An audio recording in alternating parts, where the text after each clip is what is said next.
First and foremost, let me say congratulations to Huntsville. I think the first time I was here, I was for some unknown reason going to Redstone Arsenal when I was a young officer. And I went there, and I don't remember it being anything like it has become. And when I say congratulations, I just don't say congratulations for all the top 10 things that you are in, but congratulations for being a center of innovation and inspiration, capability, transformation, and thank you very much for being a sense of hope for people like myself who, as they travel around the nation, are always looking for centers of excellence. This is one that you have made. It is a national treasure for the nation, and I congratulate you for it. You should beware, however, that we're entering into a period where the amount of money available to you to do your work will be reduced, where bureaucracy will challenge your ability to be inspirational and aggressive in the type of work that you are able to do. You must fight against a sclerotic attempt of government to cause you not to do your work. You must partner closer with your military colleagues, your Defense Department colleagues, your NASA colleagues. You must figure out how to get the job done despite the fact that people might try to erect walls between you and the mission. There are going to be problems of economic strength. There are going to be problems of growing competition from nations such as China and Russia and who knows who else. There are going to be problems of a growing danger in the Middle East from extremism that, as much as we would like to walk away from, will not walk away from us. There are going to be problems pressing us to lower the defense of the nation, but we can't ever allow that to happen, and you're going to have to figure out how to remain vibrant, innovative, and successful in a period where people are worried about more basic things. We must understand that in the 21st century, we will be forced to defend our values whether we like it or not. We have been fighting for 8 years, and we've got 4 major strategic issues that we need to get our arms around. We need to understand what's happening, what are the dynamics. We need to call the situation like it is in that part of the world, and we need to understand that there is, in fact, a battle between extremist Islamic Sunni groups, people such as bin Laden, groups such as Al-Qaeda, and the United States of America. They are fighting us and will continue to fight us for a long time. They have done so in a pretty skillful way.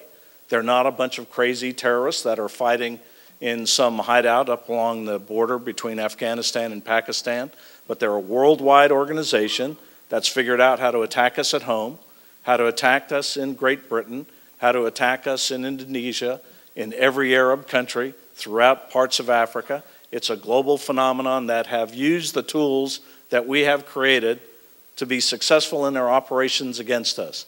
They use cyberspace to recruit, to train, to proselytize, to organize, to become capable of having state-like power without having state boundaries.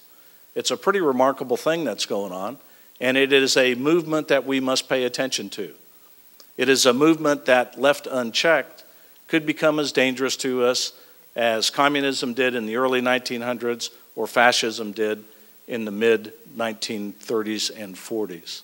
The second great issue, besides the rise of Sunni extremist Islamic thought and movement in the region, is the rise of Shia Islamic extremism, as evidenced by the state of Iran, a state which will become a nuclear power, a state which is aggressive in its relationship to our good ally Israel, a state which is aggressive and domineering in the area where so much energy is produced. The third big issue for us is understanding that the corrosive nature of the Arab-Israeli conflict continues to give people a sense of hopelessness. We must move beyond the Arab-Israeli conflict soon in order not to drive more people into the ranks of the extremists. And finally, and something we can all do something about, we've got to figure out how to reduce our dependence upon Middle Eastern oil so that we can unshackle ourselves from geopolitical action in the Middle East that might be less necessary if we were less dependent on oil. And in each of those things that I've talked about, the need to give our soldiers the network capability to find the terrorists, the need to confront Chinese cyberspace capabilities, the need to protect our space-based assets, the need to ensure that we can protect ourselves from the possibility of nuclear attack, whether on our own territory or the territory of our allies, are all things that you can do something about right here in Huntsville, Alabama. You can help protect the country better. You can make sure that this partnership between academia, the military, the federal agencies, and the rest of the country continues to prosper, continues to be vibrant, continues to be innovative, because if you don't, I'm not sure that there are many other centers in the country that will take this role of leadership. So as you celebrate being the top 10 in just about everything, you need to stay the top 10 in the most important thing, which is inspiring us technologically forward to protect the nation, to defend our values, and to ensure that the 21st century will be one where American values remain ascendant, where American values remain the last best hope for the human race. I wish I could say that the 21st century that is ahead of us will be one without conflict, but we know that is not true. It will require the genius of places like Huntsville to defend the country from the challenges that will surely confront us. If we allow bureaucracy, competition, and stupidity in political argument to become ascendant, we will fail. If we allow the example of Huntsville to be seen and understood and emulated and copied in other great cities of this country, we'll be successful.